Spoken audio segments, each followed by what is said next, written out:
बिस्मिल्लाहिर्रहमानिर्रहीम। अस्सलामुअलैकुम।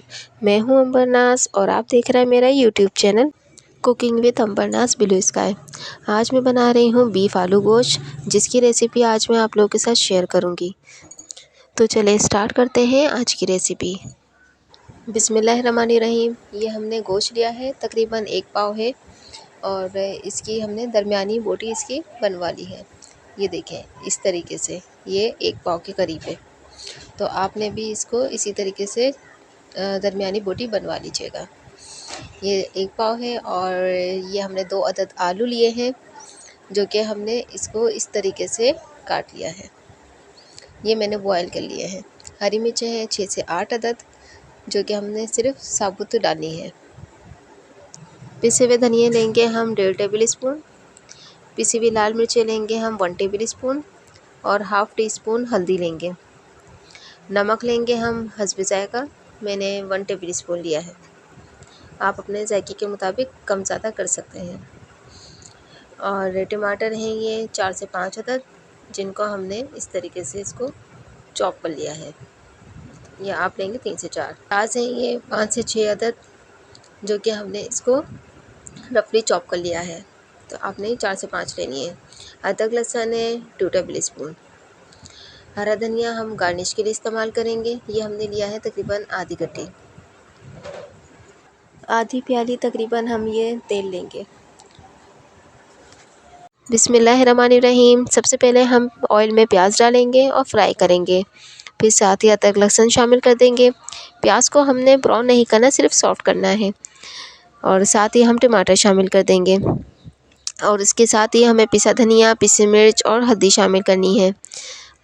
ये डालने के बाद अब हमें इसमें नमक डालना है, तकरीबन अपने जायके के मुताबिक। आप इसी तरीके से इस रेसिपी को फॉलो कीजिएगा। अब हम इस मसाले को मिक्स करेंगे अच्छी तरीके से और थोड़ा सी इसकी भुनाई करेंगे, ताकि टमाटर जो है सॉफ्ट हो जाए। तमाम मसाले मिक्स करने के बाद हमें इसमें थोड़ा सा पानी ऐड करना है, ताकि जो हमारे टमाटर है वो अच्छी तरीके से गल जाए। ये देखें, बस इतना ही ऐड करना है और इसको कवर करके थोड़ी देर हम दम पे छोड़ देंगे।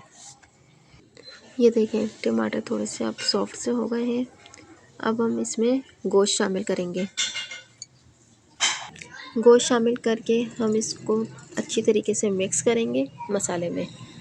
ये देखें, इस तरीके से अच्छी तरह इसको मिक्स करना है, ताकि ये तमाम मसाले में मिक्स हो जाए। अब हम इसमें तकरीबन 1-1.5 प्याली पानी डाल देंगे और गोश्त गलने के लिए हम छोड़ देंगे, तकरीबन 15-20 मिनट के लिए।